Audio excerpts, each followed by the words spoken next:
ये जो भजन की नाम की महिमा है, ये भजन कैसा है। एक बार की बात है, विवेकानंद जी जब अपने रामकृष्ण गुरु जी के यहाँ पर आश्रम में रहते थे, तो एक बालक आया और बालक को विवेकानंद जी ने एक पात्र मांजने के लिए कहा।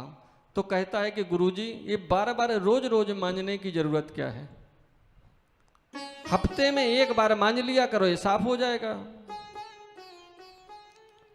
तो विवेकानंद जी बोले, बेटा इसमें रोज मिट्टी चढ़ जाती है, इसको नित्य प्रति साफ करना चाहिए। अरे बोले गुरुजी, आप मेरे भरोसे छोड़ दो, मैं इसको मांज दूंगा, हफ्ते में एक बार एकदम चमकेगा 7 दिन।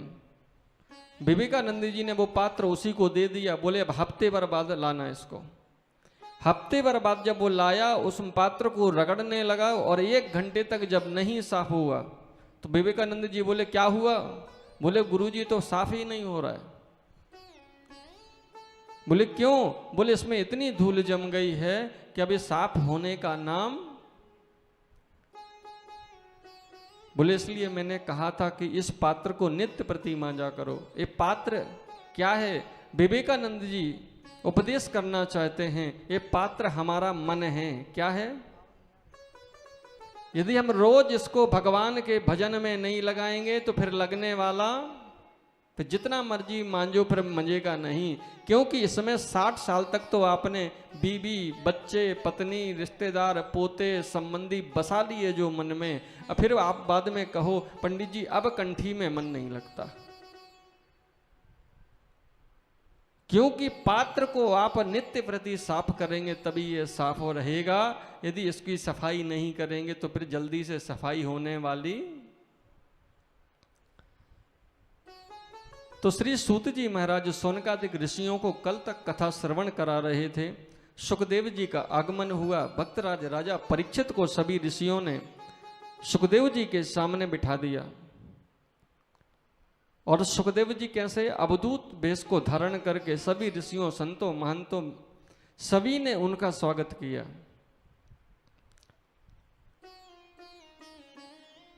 जीवन में देखो, संत हो, ब्राह्मण हो, यदि एक सच्चा श्रेष्ठ संत या ब्राह्मण जीवन में पदार्पण करता है तो कहते हैं तीरथ काहे ये को फल संत मिले फल 4। कितने फल? तीरथ काहे ये को फल संत मिले फल 4, और सतगुरु मिले अनंत फल कहत कबीर विचार।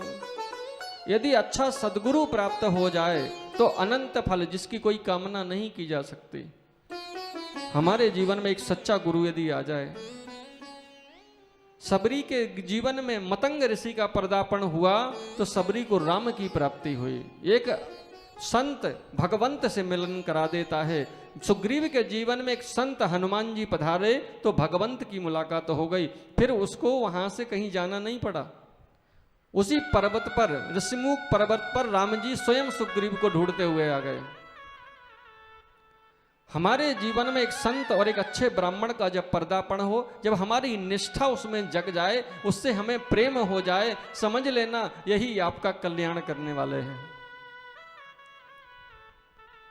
जब तक मन में ना लगे कि हाँ ये मेरे काबिल है, तब तक उसको गुरु धारण नहीं करना चाहिए।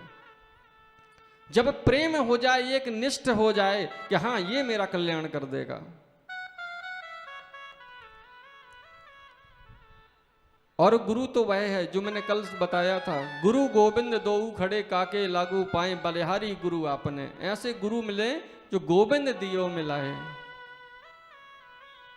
तो ऐसे ही सुखदेव जी महाराज राजा परीक्षित को सदगुरु के रूप में मिले, जिसके जीवन का अंत निकट आ गया और उसके ऐसे अवधूत वेश धारण करने वाले श्री सुखदेव जी महाराज पधारे। राजा परीक्षित ने यह नहीं कहा कि गुरुदेव आज से 7वें दिन मेरी मृत्यु है। राजा परीक्षित ने प्रश्न किया, मेरे जैसे व्यक्ति पर यदि कोई संकट ऐसा आन पड़े तो उसे क्या करना चाहिए? राजा परीक्षित से सुखदेव जी कहते हैं, राजन, जीवन का एक बड़ा अकाट्य सत्य है कि हम सभी को यह संसार छोड़ के जाना पड़ेगा। क्यों? आया है सो जाएगा राजा रंग फकीर, कोई सिंहासन चढ़ गया तो कोई बंधा जंजीर।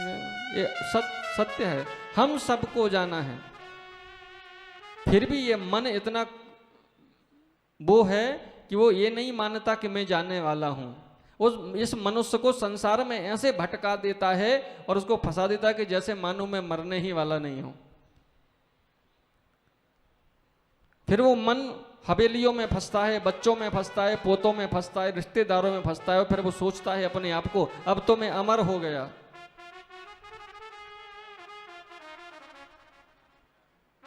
मेरे ही घर में एक ऐसा प्राणी था जो अपने आप को रावण की तरह अमर समझता था, मेरा छोटा वाला चाचा। और नंबर 1 का उद्दंड, उसे कभी ये मौत से भय ही नहीं था कि कभी ये मौत भी मुझे आकर के लगेगी और मेरे को ले जाएगी। और मौत जब आई तो उसे भी भनक तक नहीं लगी, हंसते खेलते ग्वालियर तक आया और ग्वालियर में 24 घंटे में काम खत्म हो गया। जिसके जीवन को मैंने देखा, कुछ लोग मौत से इतने अनभिज्ञ हो जाते हैं कि मानो कि ये मौत तो उसकी मौसी है, और जब मौत दस्तक देती है, मौत अटलनी माया है ना इससे तेरी पटरी खाएगी, और छुपेगा तू जा करके जहां ये वहीं पे गला दबाएगी। छोड़ने वाली नहीं है, ये अटल सत्य है। माइकल जैक्सन को सब जानती है दुनिया, 200 साल जीने का प्रण किया था उसने। 50 डॉक्टर, 50 साइंटिस्ट, इतने बड़े बड़े लोग उसके पीछे लगे थे। कुछ हो जाए तो 50 डॉक्टर उसके लिए दौड़ पड़ते थे। 54 साल की उम्र में मौत के मुंह में चला गया।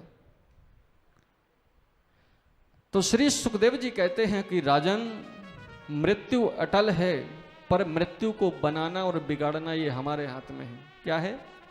पुण्य धर्म करके, गरीबों की सेवा करके, अनाथों को शरण दे करके, उनके गरीब बच्चों को शिक्षा प्रदान करके, हम दूसरों की जिंदगी में सत्कर्म करके हम अपने जीवन को सुधार सकते हैं। क्या कर सकते हैं? क्योंकि जिंदगी में जो धन है वो हमारे बाद दूसरा ही खाएगा। एक संत ने कहा कि तूने जो कमाया है वो दूसरा ही खाएगा, खाली हाथ आया बंदे खाली हाथ। पर हम फिर भी उस धन को ऐसे छुपा छुपा के रखते हैं ताकि, क्योंकि हमारे गुरुजी कहते थे कि अपने रहते तो कम से कम कुछ सत्कर्म कर लो, अपनी आंखों के सामने तो कुछ कर लो, क्योंकि जाने के बाद कौन किसी का क्या करता है कोई भरोसा नहीं।